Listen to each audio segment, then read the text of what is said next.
Today my topic is FFR for all my patients. So in early 2000s, when FFR became more popular in US, the number one concern as an interventionalist that I had was that now FFR is going to reduce my PCI volume. But as you'll see through this presentation, and which has come true into my own clinical practice, that our volume has actually not gone down at all by the use of the FFR. So many of you who is concerned that FFR is going to reduce your PCI volume, that's not going to be the case.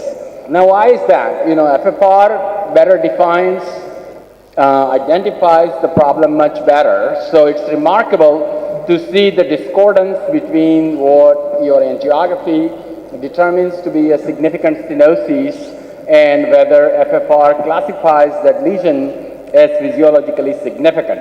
So if you look at the very left of these graphs, you have moderate disease that's 50 to 70%, but you can see almost 35 to 40% of these patients have physiologically significant stenosis. So a lesion that you see today in your lab in India that you think is 50, 60% and you don't think that you need a PCI procedure, with the FFR, you are actually going to end up stenting those patients and your volume is not going to go down. And that's been the practice in our lab as well. FFR gives you more complete picture. So let's look at this artery that has angiographically 75% stenosis and it supplies a small amount of myocardium. Think about an example where you have an LAD that has 60% long stenosis in the mid-segment, and you have a small circumflex coronary artery which has 75% stenosis. So this artery looks like a circumflex. It supplies a small amount of myocardium by angiogram, and the same degree of stenosis in an LAD that supplies a large amount of myocardium, and the both FFR value is going to be significantly different. So FFR not only takes into account the degree of stenosis, also the length of the stenosis and amount of subtended myocardium, and gives you a much better picture in identifying the correct problem that you should be treating. It better defines the extent of the problem. Here's the data from the FAME trial where angiographically you may have classified the patient as 3-vessel disease, but when you add FFR information to these patients, only 15 to 20% of these patients had true physiologically significant 3-vessel disease. Now we're going to talk about that a little bit more as we go forward. It better selects the stenosis that may benefit from revascularization. Think about bypass surgery. Today in America, our cardiac surgeons, when I tell them to do a bypass surgery on a patient with 3-vessel coronary artery disease, his first question is, what vessels do you want me to graft? He's asking for physiological information on these vessels. So in this particular study, and there is quite a few of these, you can see that when the FFR is more than 0.8 and a bypass graft is put into a vessel like that, the graft patency is significantly reduced. There is a lot more grafts that get occluded when they are put into a vessel that does not have physiologically significant stenosis. So the impact on the bypass graft patency. FAME trial, as you all know, has left a legacy of a treatment with FFR-guided revascularization in multi-vessel PCI versus angiographic guidance, and angiographic guidance was nearly not as good as FFR-guided revascularization. I won't spend a lot of time on this as you are very familiar with this data. There is very few trials in US that has really made the news. Courage is one of those trials, really created a lot of buzz. There was a New York Times article, there's multiple newspapers. Everyone said PCI procedure is bad, medical therapy is good enough, and my referring doctors now getting a patient with angina in their office are putting patients on just medical therapy and said there is no need to send this patient to a cardiologist because of this. Optimal medical therapy versus angiographic guided PCI procedure. Albeit there's quite a few limitations of the Courage trial, showed no significant difference in the overall hard outcomes at 5 years in Courage trial. Now, let's think about the FAME, where we showed that FFR-guided revascularization did significantly better with angiographic guidance. Now let's take the medical therapy arm of the Courage trial and superimpose it on the outcome of the FAME trial. And you can now see that when you add a physiological information to your PCI procedure, you are beginning to now differentiate your therapy from just optimal medical treatment. The interventional community's response to courage was the FAME True, which compared optimal medical therapy versus FFR-guided revascularization and optimal medical therapy.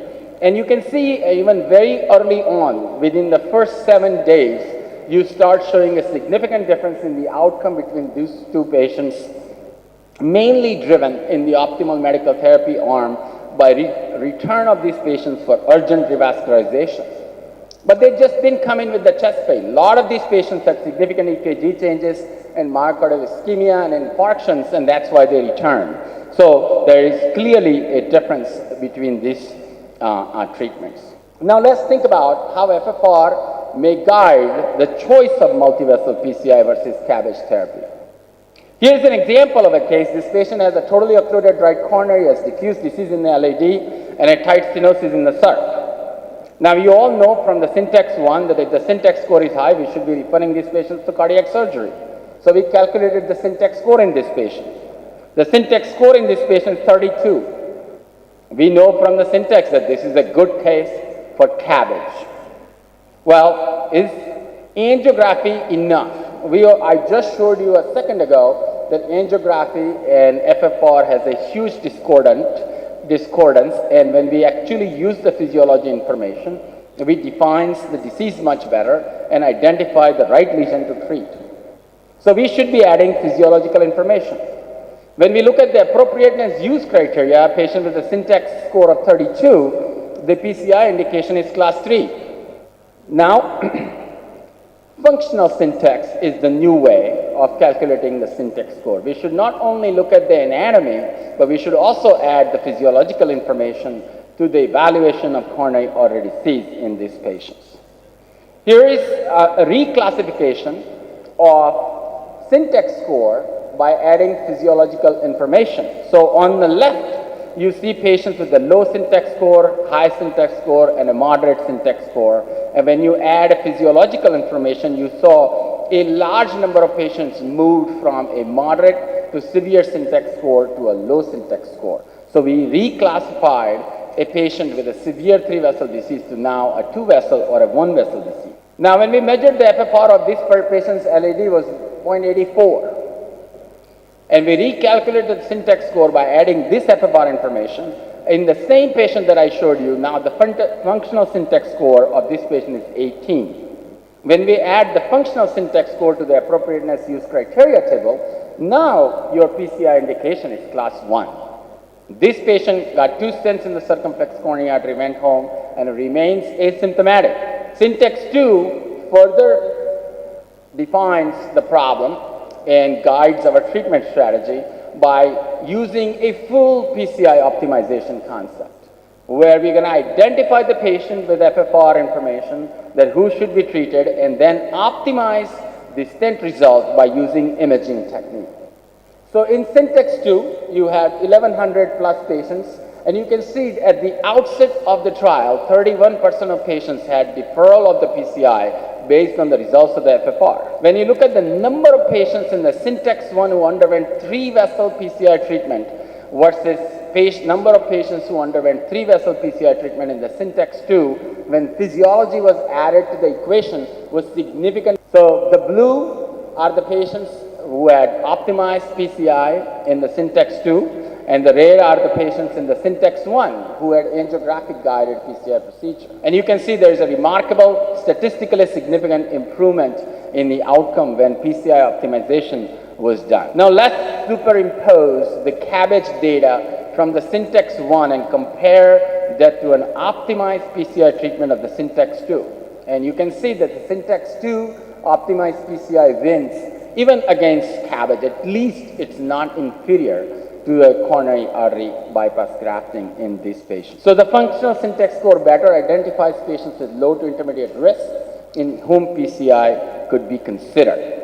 Now let's think about multivessel disease in the setting of acute coronary syndrome, because many of the patients that come with acute coronary syndrome also has disease in the non-infarct related artery, and we need to determine what should we do. So here is data from Primulti on your right lower box, which looked at complete versus incomplete revascularization. On the left side, on the upper hand, is the data from FAME looking at patients with unstable angina and stable angina, and you can see that the FFR-guided revascularization was better, even in unstable patients, and complete revascularization was better than incomplete revascularization.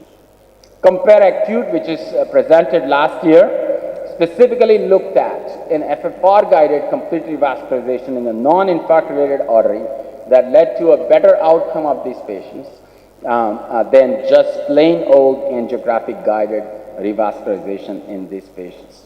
A last concept before I conclude is, should you measure the FFR again after your PCI procedure? And there are many reasons why FFR could be low, and in the interest of time, I'm not going to go into a deep discussion of why it could be. However, a post-PCI FFR also is a very important measure that you should consider doing, because the patients, those who have a high post-PCI FFR, you can see in the outcome difference, has a much better outcome than the patient who has continued to remain low FFR. So what could you do about that? If you do put a stent in somebody's LAD and you repeat the FFR and FFR is still 0.79, should you do something? So the clinical answer is yes. You might want to consider post-dilating the stent. You may have to add a second stent. Certainly, doing an OCT type examination on those patients will add a remarkably valuable information, because a lot of these patients might have edge dissection that can also be responsible for low FFR. You may have underexpansion of the stent, you may have malapposition of the stent that should be corrected. It has been shown that an additional intervention in 30% of patients will increase FFR value, as shown in this study in a post-PCI FAME-3 trial is ongoing, which is going to specifically look at FFR-guided multivessel revascularization versus CABG. The results of this will be available in future and will shed further light to the concept of PCI optimization in patients with complex disease. So in conclusion, FFR is better at characterizing the nature and extent of the problem in patients with multivessel disease. It better defines when appropriate to revascularize and when not to revascularize, and is better at risk stratification, better identifying those that might benefit from multivessel PCI versus CABG. Thank you very much.